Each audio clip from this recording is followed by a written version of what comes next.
So now that we're familiar with our ratio of y over x being our method for confirming if relationships are proportional, and more importantly, we know that now that ratio represents what we call the constant of proportionality so that we can write an equation quickly for a proportional relationship, the next natural thing for us to do is to move on to graphing the equation that we ultimately solve for. So in this case, we already have a proportional relationship presented to us, y equals 4/3 x.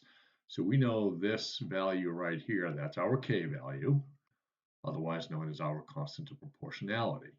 Now, what's really neat about this is that the numerator, the top number, or the ratio in total acts as kind of a series of GPS directions for us so that we can graph a line. The numerator helps us to identify how to move up or down, while the denominator helps us to identify whether we move right or left.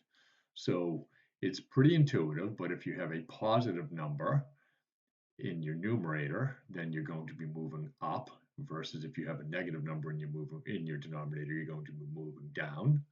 Likewise, if you have a positive number in your denominator, that will be a rightward movement because that's a positive movement, versus a negative number, you would be moving in the leftward direction. So with all of that in mind, this equation tells us everything we need to know. Specifically, the constant of variation tells us everything we need to know with regards to how to go about graphing this line. So if I start by plotting the origin, I can do that because I know it's a proportional relationship. It has to be at the origin. I know this ratio has a positive 4, which means that I can move up 4 spaces. And it also tells me that because it's over positive 3, I can move to the right 3 spaces. So that's all I'm going to do from the origin. I'm going to count up 1, 2, 3, 4 spaces, and then I'm going to turn to the right and count 1, 2, 3 more, and I'm going to plot another point. And as long as I have a minimum of 2 points, I have enough information from which to graph this line. So I will obviously rely upon a straight edge, which I don't have the luxury of using right now, but in doing so, I will graph as straight of a line as I can through the origin based on this constant proportionality, in which I went up 4 spaces from the origin and turned to the right 3 spaces and found another point so I could graph my straight line.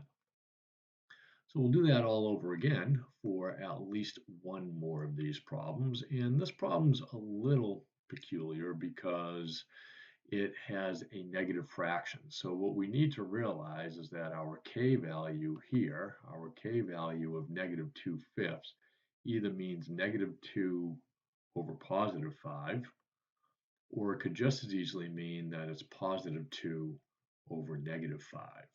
So let's take that into consideration based on the two different ways that we've accounted for it. If it's negative 2 as my numerator, I know I'm going to have to count down, but because it's over positive 5, that's going to be paired up with counting to the right 5 spaces. Now, if I choose to assign the negative in that fraction to the 5 instead, because it's a positive 2 as my y value and my coefficient, that's going to cause me to count up. But watch what will happen now. The negative 5 is going to make me move in the opposite direction as before, and now I'm going to move left. And if we actually use either of those two combinations of movements, we're going to realize we're going to wind up on the line no matter what. So here we go. We'll start at the origin.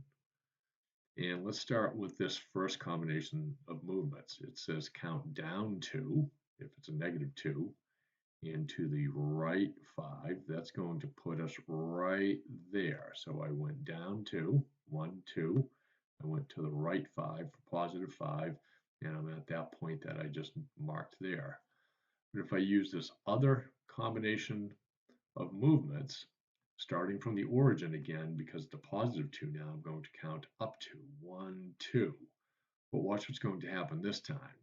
I'm going to count because the 5 is negative, I'm going to count 5 to the left, and I'm going to wind up right there.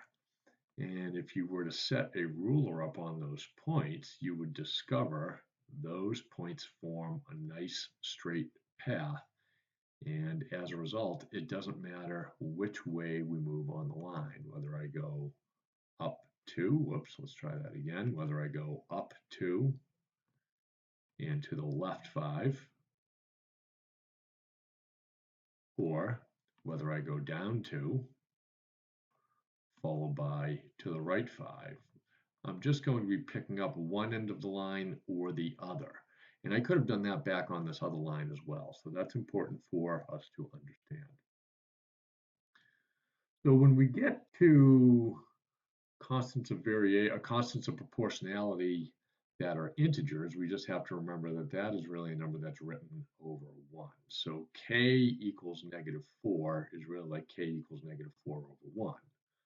Likewise, k equals +2 in my equation is like saying k is equal to 2 over 1. So let's quickly go back. A -4 means by design I'd be counting down, but because it's over +1, I'd be counting to the right. If I want to account for both combinations of movements, now I can just take the opposite. So instead of counting down, naturally the opposite of that is counting right. But to pair up with that, instead of counting to the right, naturally I'm going to be counting left. So I can use either of those two combinations of movements to find my other points. And one last time, if I count up 2, I'd be counting, or if I count +2, I'd be counting up 2, and +1, I'd be counting 1 to the right. But here, same as before, we can account for the other combinations of movements. The opposite of up would be down, but to be paired up with that, the opposite of moving to the right would be moving left. So that should be enough information that I will let you finish graphing those last two lines on your own. And that is how we quickly graph a proportional relationship. We let our ratio of y over x, our constant of proportionality, give us our GPS directions for first counting up or down, counting vertically, followed by counting right or left, followed by counting horizontally. And then as long as I find one additional point beyond the origin, I have everything I need to know, so I can graph my line and be done. So there you have it, a quick and easy way for graphing proportions from their equations.